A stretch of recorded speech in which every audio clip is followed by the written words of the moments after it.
ආයුබෝවන්. රැකියාවක් හොයන ඔයාව සාදරෙන් පිළිගන්නවා අපේ රැකියා ලෝකයා YouTube channel එකට. රජයේ කීර්තිමත් ස්ථාවර රැකියාවක් ගැන හීන දකින තොරතුරු තාක්ෂණ වෘත්තියක නියැලෙන කෙනෙක්ට මෙන්න හොඳ අවස්ථාවක්. ශ්‍රී ලංකා සුරාබදු දෙපාර්තමේන්තුවෙන් ඇදලා තියෙන අලුත්ම රැකියා අවස්ථා ගැනයි අද අපි මේ විස්තරය අරගෙන ඉන්නේ. ඇත්තටම රජයේ ස්ථිර රැකියාවක්. ඒක Taman දන්න තොරතුරු තාක්ෂණ ශාස්ත්‍රයෙන්ම ලැබෙනම නම් කවුද අකමැති නේද? ඉතින් මේ තියන්නේ ඒ වගේ කෙනෙක්ට ලැබෙන අනගි අවස්ථාවක්. අපි බලමු මේ ගැන තව විස්තර.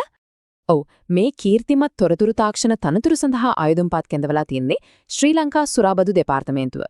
එනම් වැඩි කතා නැතුව අපි කෙලිම බලමු මොනවද මේ තනතුරු ඒවට ඕන කරන සුදුසුකම් මොනවද කියලා. හරි. දැන් අපි මේ තනතුරු ගැන ටිකක් ගැඹුරට යමු. මෙතනදී ප්‍රධාන තනතුරු 3ක් තියෙනවා. ඒ කියන්නේ සහකාර මට්ටමේ ඉඳලම ඉහළ කළමනාකාරීත්වය දක්වාම ආයුධම් කරන්න අවස්ථාව තියෙනවා. බලන්නකෝ මේ තනතුරු ටික. තොරතුරු හා sannivedana තාක්ෂණ සහකාර, ඊළඟට තොරතුරු හා sannivedana තාක්ෂණ නිලධාරි සහ ඉහළම එක තොරතුරු හා sannivedana තාක්ෂණ සහකාර අධ්‍යක්ෂ. පැහැදිලිවම පේනව නේද? වෘත්තීය ජීවිතේ ඉහළටම යන්න පුළුවන් විදිහේ අවස්ථා පෙළක් තමයි මේ තියෙන්නේ. හරි, දැන් තමයි වැදගත්ම කොටස. අපි බලමු එකින් එක තනතුරට ලැබෙන පඩිල කොහොමද? මොනවද ඕන කරන අධ්‍යාපනික සුදුසුකම්? ඒ වගේම වයස සීමාවන් මොනවද කියන කාරණා ටික. අපි පටන් ගමු මුලින්ම තියෙන තනතුරෙන්. ඒ තමයි තොරතුරු හා sannivedana තාක්ෂණ සහකාර 3 වෙනි ශ්‍රේණිය. අපි බලමු මේකට අවශ්‍ය සුදුසුකම් මොනවද කියලා. මේ තනතුරට අවශ්‍ය වෙන්නේ O-level විෂයන් 6කින් පාස් වෙලා තියෙන්න ඕන. හැබැයි ඒකෙදි ගණිතයයි ඉංග්‍රීසියයි අනිවාර්යෙන්ම සමත් වෙලා තියෙන්න ඕන.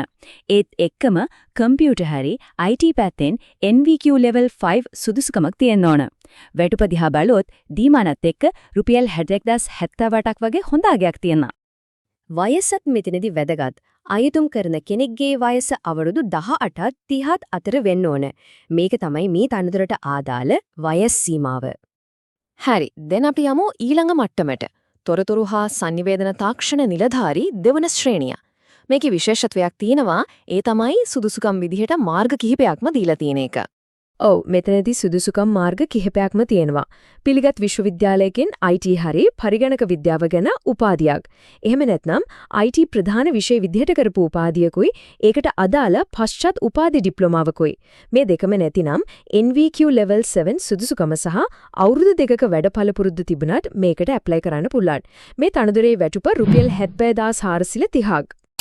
දැන් අපි එන්නේ මේ තනතුරු අතරින් ජ්‍යෙෂ්ඨතම, එමගින් නායකත්වයක් දෙන්න පුළුවන් තනතුරට. ඒ තමයි සහකාර අධ්‍යක්ෂ තොරතුරු තාක්ෂණ. ඉතින් මේකට නම් උස සුදුසුකම් බලාපොරොත්තු වෙනවා. මේ නායකත්ව තනතුරට පරිගණක විද්‍යාව, තොරතුරු විද්‍යාව, එහෙමත් නැත්නම් පරිගණක ඉංජිනේරු විද්‍යාව ගැන උපාධියක් ඕනේ. ඒක නැත්නම් උපාධියෙන් 3 එකක්වත් IT පැත්තෙන් කරලා ඒකම පශ්චාත් උපාධි ඩිප්ලෝමාවක් තියෙන්න ඕනේ. කලින් වගේම NVQ level 7 සහ අවුරුදු 2ක පළපුරුද්ද තියෙනවා නම් ඒකත් සුදුසුකමක් විදිහට සැලකනවා.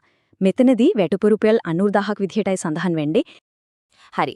දැන් මේ සුදුසුකම් තියෙනවා නම් ඊළඟට වැදගත්ම දේ තමයි හරියටම වෙලාවට ඇප්ලයි කරන එක. අපි බලමු මේ පියවර ටික මොනවද කියලා. රැකියාවට අයදුම් කරන විදිහ දැනගන්න කලින් ඔබ අනිවාර්යෙන්ම දැනගත යුතු කරුණක් තමයි මෙවැනි රැකියා සඳහා අයදුම් කිරීමේදී ඔබ සතුව අනිවාර්යෙන්ම ඔබේ තොරතුරු නිවැරදිව ඇතුළත් කර සකසාගත් CV එකක් සතු විය යුතු බව. තාමත් ඔබ සතුව එවැනි CV එකක් නැත්නම් දැන් ඔබට පුළුවන් ලංකාවේ අඩුම මිල ගණන් යටතේ අඩුම කාලයකින් ඔබටම ගැළපෙන දෙස් විදෙස් පිළිගන්නා નિયમિત වෘත්තීය මට්ටමේ CV එකක් අපි ලවා නිර්මාණය කරගන්න. එවැනි CV එකක් ඔබටත් අවශ්‍ය නම් දැන්ම තිරේ දිස්වන අපේ WhatsApp අංකයට අදම WhatsApp පණිවිඩයක් එවන්න. හරි, එහෙනම් අපි දැන් බලමු ඔබ කොහොමද මේ රැකියාවට අදාළ ආයදුම් පත්‍රය හා අනෙකුත් විස්තර ලබාගෙන හරිම විදිහට මේ රැකියාවට ආයදුම් කරන්න කියලා. ඒ ගැන අපි දැන් පියවරෙන් පියවර බලමු. ඒ සඳහා මුලින්ම ඔබට කරන්න තියෙන්නේ www.rakia.online කියලා Google එකේ සර්ච් කරලා අපේ වෙබ් අඩවියට පිවිසෙන එක. මේ සඳහා ඔබට අවශ්‍ය නම් මේ වීඩියෝ එකේ පහළ අපි ලබා දී තියෙන ලින්ක් එක උනත් භාවිතා කරලා වෙබ් අඩවියට ලේසියෙන්ම පිවිසෙන්න පුරුවන්. ඉන්පසු මෙතන Find Jobs බටන් එක ක්ලික් කරන්න. දැන් ඔබට මෙතනින් අවශ්‍ය රැකියා වර්ගය තෝරා ගන්න පුරුවන්. ඉන්පසු ඔබට කරන්න තියෙන්නේ ඔබ එදිනෙදා සාමාන්‍ය ඇමතුම් සඳහා භාවිතා කරන ඔබේ ඩයලොග්, මොබිටෙල් හෝ හච් දුරකථන අංකයක් මෙතනට ඇතුළත් කරන එක. ඉන්පසු දැන් ඔබට කරන්න තියෙන්නේ ඔබේ දුරකථන අංකයට අපි විසින් එවන කෝඩ් එක මෙතනට ඇතුළත් කරන එක. දැන් ඔබට පුරුවන් මේ රැකියාවට අදාළ සියලු විස්තර සහ රැකියා අයදුම් පත්‍රය මෙතනින් ඩවුන්ලෝඩ් කරගන්න. මේ අයුරින්ම දැන් ඔබට අපේ වෙබ් අඩවිය තුල ඇති සියලුම රැකියා අවස්ථා සඳහා වුවත් ඊටම පහසුවෙන් අයදුම් කරන්න පුරුවන්. මේක නම් මතක තියාගන්න ඕන දෙයක්. අයදුම්පත් බාර ගන්න අන්තිම දවස තමයි ඒප්‍රිල් මාසේ 25 වෙනිදා. ඉතින් මේ දවසට කලින් තමන්ගේ අයදුම්පත යවන්න ඕන. මේ ගැන තව විස්තර දැනගන්න ඕන නම් එහෙම නැත්නම් ඇප්ලිකේෂන් ෆෝම් එකක් හොයාගන්න ඕන නම් ඒ තොරතුරු කොහෙන්ද හරියටම ගන්න පුළුවන් කියලා අපි දැන් බලමු. වැඩි විස්තර වඩේම ඔෆිෂියල් ඇඩ්වර්ටයිස්මන්ට් එක බලා ගන්න www.rakia.online වෙබ් අඩවියට යන්න පුළුවන්. ඒ විතරක් නෙමෙයි දිනපතාම එන අලුත් රැකියා ඇබෑර්තු ගැන ඉක්මනින්ම දැනගන්න ඕන නම් එයාගේ WhatsApp group එකටත් එකතු වෙන්න පුළුවන්. ඉතින් මේ හැම විස්තරයක්ම එක්ක හිතන්නට දෙයක් ඉතුරු වෙනව නේද?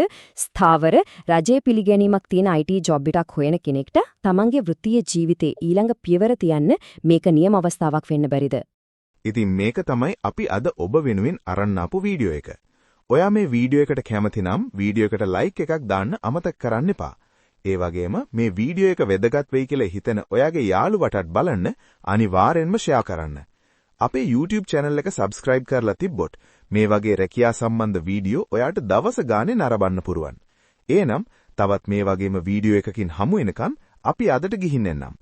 ඔයාලා හැමෝටම සුබම සුබ දවසක්.